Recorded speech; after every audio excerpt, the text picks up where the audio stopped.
Hello friends, Chris here, CaribbeanPot.com. Welcome to my kitchen.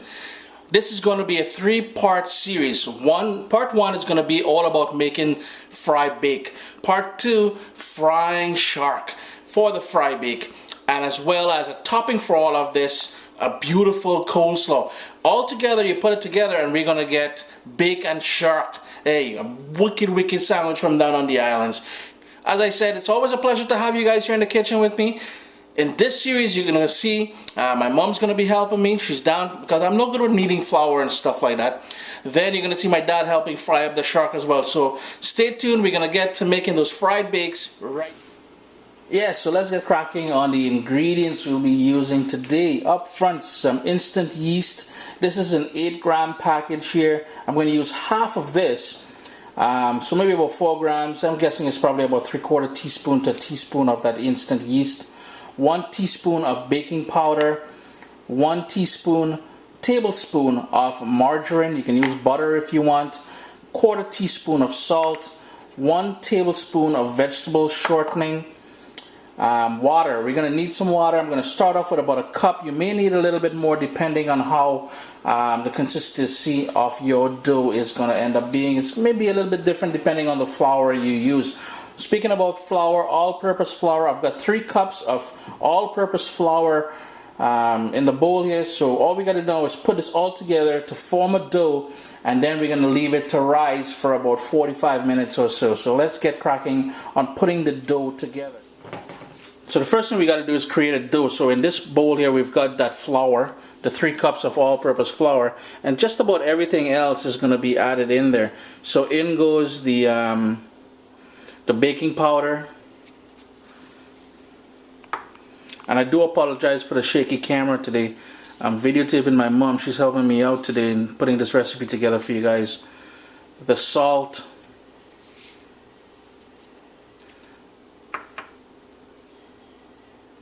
in goes the margarine,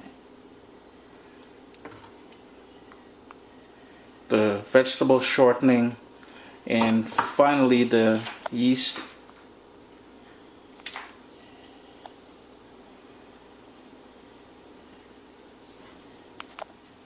So all she's doing is sort of breaking up the margarine and the vegetable shortening into the flour, kind of working everything in. It's still dry, there's no liquid in there at this point. What I forgot to mention to you guys, the water, make sure the water is warm water, lukewarm water, because that's what will help with the yeast, for the yeast to bloom.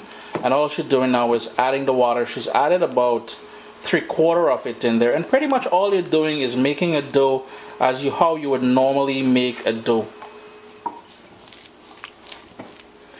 The entire cup of water has already gone in there, so we're still probably going to need a little bit more water, so we're playing around with the final 1/4. So in total, 1 1/4 cup of water. And all you're doing is kneading this until you have a smooth dough ball, which at that point we're going to allow to rest. She added maybe about just a little, maybe a tablespoon more of dry flour. And at the end here, the reason why you're adding that dry flour is to get a smooth finish on the dough. It's coming together nice. So there we go. It took maybe about 5 minutes. I mean, I say my mom is pretty talented when it comes to doing this sort of dough thing. But about 5 minutes, it's a nice smooth dough now. What we're going to do is put some cling wrap all over the top here. You can use a dish towel or a tea towel over it as well. Put it in a corner of the kitchen and let it sit to proof for about 45 minutes. So the main dough ball has been resting now for about 45 minutes. You're going to need some flour, and all we did, we dusted with a little bit of flour on the top here, and now we're going to break this up into separate smaller dough balls. So there you go. You just pinch off maybe about, how big is that? Let me see how big it is. Smaller than a tennis ball size, and all you're going to do is work it into a smaller dough ball. So this one will give you typically, the main dough ball will probably give you typically about, so all you do, you pinch it, rip it apart, and then work it in your hand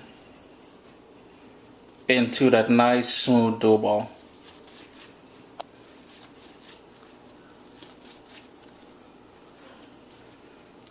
You notice the form? Form real nice, eh? Now over here on a cookie sheet, I've lined some parchment paper, and we're just going to lay them out onto here. We're going to put a tea towel over them and let them rest again for about 15 minutes. It's now been 15 minutes that we've made these smaller dough balls, so I'm just going to show you guys the setup. So we have those dough balls there. I've got a small glass container here, maybe about a tablespoon or so of vegetable oil, and a little bit of vegetable oil, as you can see, is on my counter surface here. We won't be using flour as you traditionally use flour when making when you're working with dough balls and stuff like that. We're going to use oil, and you're going to notice my mom is going to put some oils on her fingers just to shape these. Now if you want, you can certainly use a rolling pin to do that, but I'll show you guys the classic way of doing this. And over here we've got about 2 cups, about a cup and a half of vegetable oil heating up on a medium-high heat. And across here, what I have is a couple paper towels, tongs, so we're going to get them out of here onto here to sap up or drain up any of that excess oil. So here we go. Just going to get cracking now on actually frying up these fry bakes. So all we're doing is rubbing some of that vegetable oil all over the top of it. And remember, the surface there already has vegetable oil.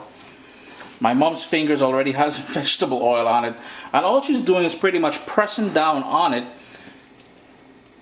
to open it up to about, how big are you going to make it? About 6 inches?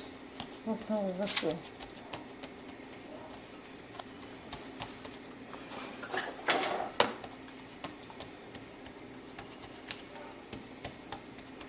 Yeah, so that's about 6 inches in diameter there.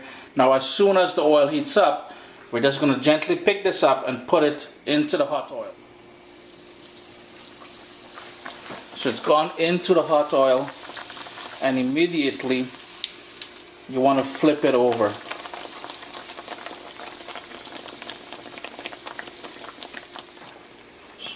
So we flipped it over 2 times already, and all you're looking for here now, and it's going to start to puff up, and you're going to get a nice crispy exterior, but you're looking for a golden brown exterior. So I'm just going to flip it one more time. Just keep flipping it until, look at that beautiful color we're getting there.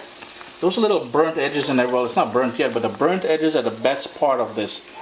A couple minutes flipping back and forth to get that perfect brown color on the outside, and you're good to go.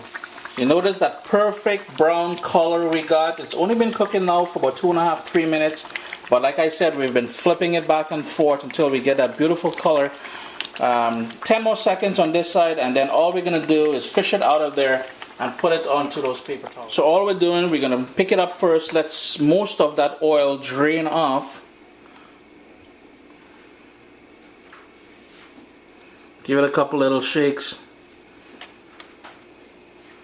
And onto that paper towel to soak up all the extra oil. I'm just going to pick it up and show you guys in the clearer light how beautiful it turned out.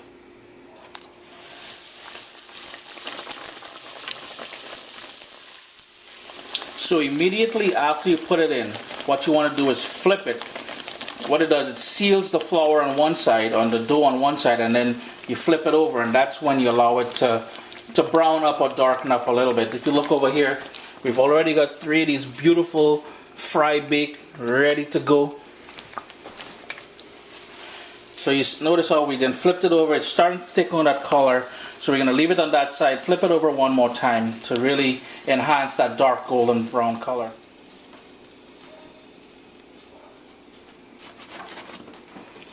So there we go, guys. All the five fry bakes are all done. CaribbeanPot.com, guys. It's always a pleasure to have you in the kitchen. You know what? I forgot. Let me just turn off that heat there.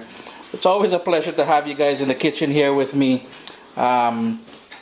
These are so easy to make, quite tasty. I know you guys watching the color and thinking, wow, those are absolutely gorgeous. Got a nice little crust happening there. We're going to slice that open, put some fried shark in there, saltfish, buljol, whatever you want to put. You can stuff this with so many different things. These here fry bakes or floats. So there's so many different names for them. Chris at CaribbeanPot.com. Thanks for joining me in the kitchen. Guys, give this recipe a try.